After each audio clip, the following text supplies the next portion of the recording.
Hello, I'm Captain Bill Simmerman. Welcome to Fetchin 1. This is a custom-built 24-foot privateer that we built ourselves. This is one of the 3 vessels we have. This boat we use for inshore and near-shore fishing. It comfortably handles 4 to 6 people. Today on Fetchin How To, I'm going to try to explain how to anchor. One of the different ways, I'm sure there's plenty of them, how to anchor on a structure. We use this method. It's a single line method. What you're going to need is 100 foot, a 1/4 inch line, some sort of a weight as a marker. In today's video, we're going to use an anchor which is going to replace the weight. The reason that is it's easier for you guys to see, I think. So you're going to use a weight between 2 and 5 pounds, 1/4 inch line, and a crab trap float, about 100 foot of line. You're going to mark the line with a orange marker and a black marker approximately every 20 feet. Then you're going to run the line through the crab trap buoy, and today I'm using a bumper, that way you can see it easily. And again, we're going to use an anchor. You don't want to use an anchor because you don't want it to get caught on the reef or the structure that you're trying to anchor to. What I like to do for that is I like to take a piece of concrete or block, tie a light piece of leader material to it. This block is a little small. We should use one between, again, 2 and 5 pounds. Light leader. The reason for the light leader is if this gets stuck in the reef, we can actually pull it, break this, you don't lose your line and your float. So we're going to try to explain this to you by using the GPS and actually trying to get ourselves put on a point. We're going to swing the boat around.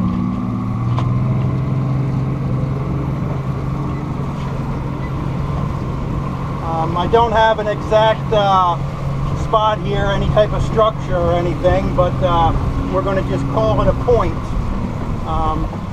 Before we get to the actual location, we need to rig our line to the specific depth. On my depth finder, I have 17 feet roughly. So what we're going to do is we should have at least 10 to 15 feet more line on our buoy or our float line or our mark line than the depth. So what I'm going to do is I'm going to rig my buoy line right now. Again, I have this marked every 20 feet. So our depth is 16 to 17. So we're going to go to 28 to 30. So there's 20.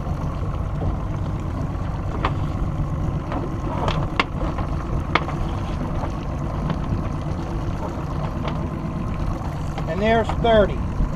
Okay, on the top of the float, I'm going to do an overhand figure 8 knot, which will stop the float from going down. Now we have the excess line that we need to get rid of. We'll coil this up.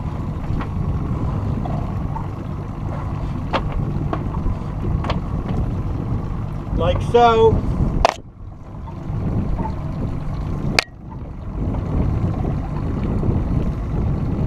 And that will just hang on the top of the float. Now we just need to prepare this line so that it comes out of the boat easily when we go past the mark.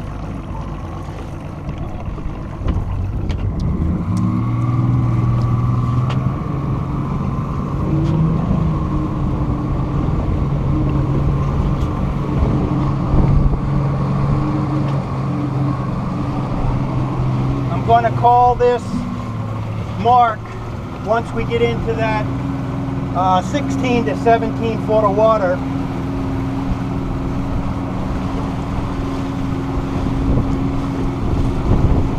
Again, in real life, we're going to be watching the GPS, watching the depth finder. I'll put this on split screen so you can see. We'll be watching the GPS for a specific number, the bottom screen for a hump. We're roughly in 12 foot of water here. I think I'm going to call this good. This is our spot. We're going to go back here. We're going to throw our weight. Make sure the line is clear. And the line over the boat. Now that marks the structure that we want to come back to with our anchor. Now we're going to do what's called sit and drift. We need to know what the wind and tide is doing to our boat now so that we can end up with our anchor in the right spot so that we end up over the structure. So what I'll do is I'll position the boat back on the drop float that we just put on the structure.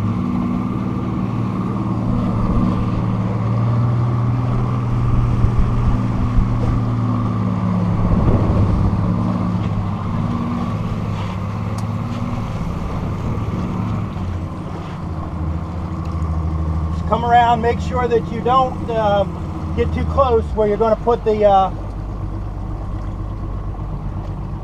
rope in the prop or any of that stuff. So we just get pretty much close, rear of the boat, okay? And make sure that it's almost stopped. Now we're going to neutral.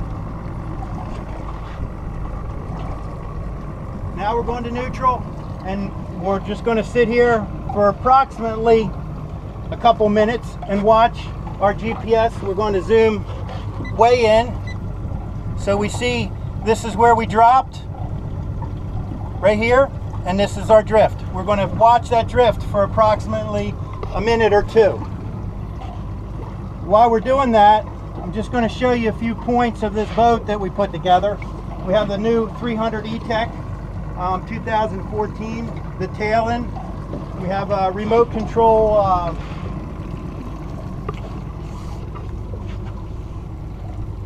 our remote control trolling motor up in the front that we can use while we're up top on the upper station. This we use a lot for tarpon fishing, where lately we've been doing a lot of triple tail fishing, which we can spot them up there, and that gives us the opportunity to see the fish and sight fish. Okay, I know it hasn't been 2 minutes, but we have a really good tide going today. And if you notice back there, we've probably drifted a good 100 feet away from our reef and our reef marker. So now we're going to turn our boat around. If you don't have a GPS with a tracking system on it, what you're going to do is turn the boat around, face the boat at the marker. When you get the boat faced at the marker, I'm going to need you to look at your compass.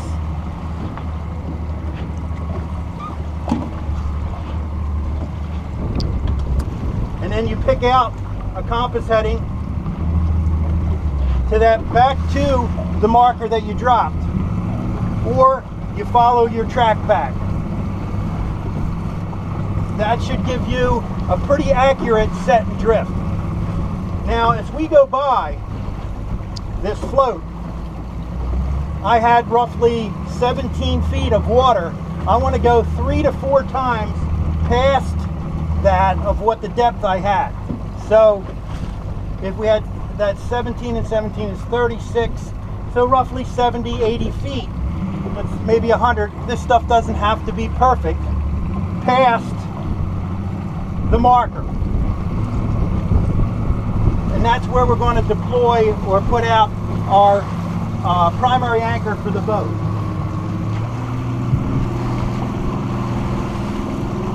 Again, it doesn't have to be perfect.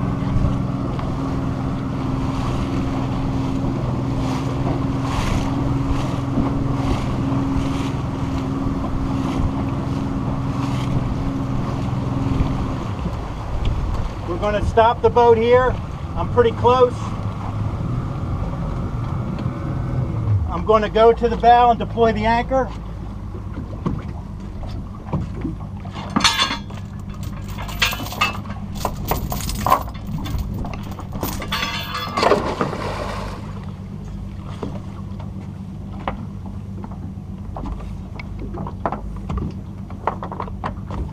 We're going to let out enough line so that we get back to the marker.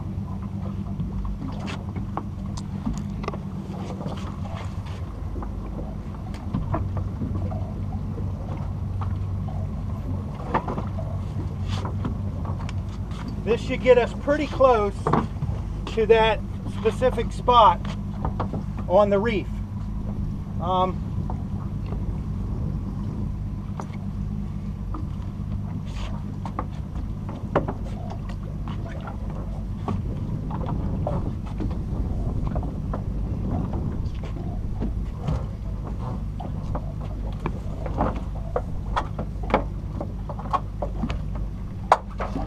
Making sure that our anchor has a good hold in the bottom.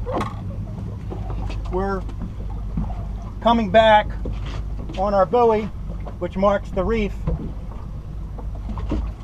Once the wind and tide catches us, we should spin.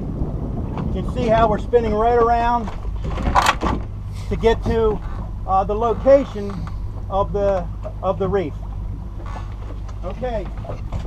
When we're at this position, we can try fishing here, or if you're diving, you're good. You can go ahead. But primarily what I'm going to try to show you today is how to move the boat around on the reef without deploying or picking up your anchor, moving over 20 feet, back 30 feet, whatever you want to do.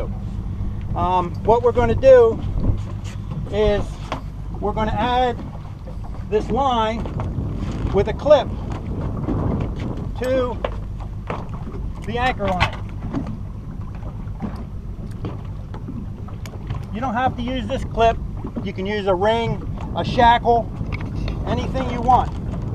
We're going to bring this rope back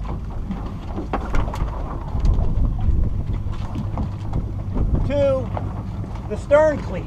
If you have a midship cleat, which is in the middle or center of the vessel, that way you can keep clear of your fishing. That's better. Okay, if we need to move over to the right, we're going to put this on the left hand side. As I'm going to make sure the motor's in straight position, I'm going to put it in gear a little bit so it can help me, and I'm going to pull this line back that's hooked to the anchor.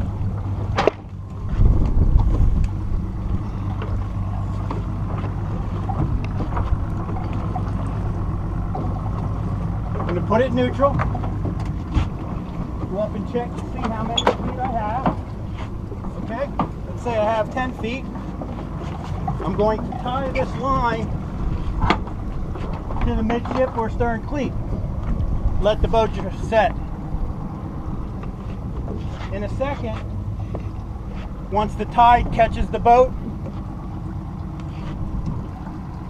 if you'll see the anchor line is starting to go over the side now. Okay, and my bow is going off to the right hand side.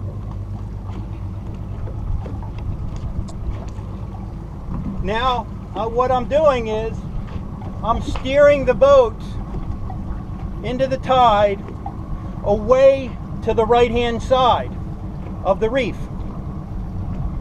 Now, if I want to do this and move farther to the right, what I'll do, again, I'll pull this rope tighter,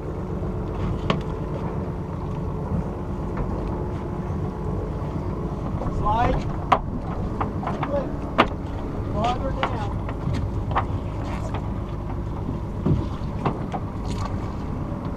Come back here to the stern cleat or midship cleat.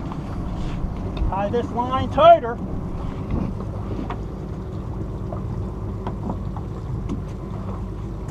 And it will direct me farther to the right off of the reef, which you can see now is over here. If I need to fall back, what I will do is let out more main anchor line, and that will allow me to fall back. You can cover 100 by 100 by 100 football field by manipulating your anchor line either to the port or the starboard, the right or the left, forward and back by letting out more anchor line. Hopefully I've explained the method of single anchor, multi-use anchoring. Thank you. This is Captain Bill Simmerman on board the Fetchin 1, and hopefully this has been helpful.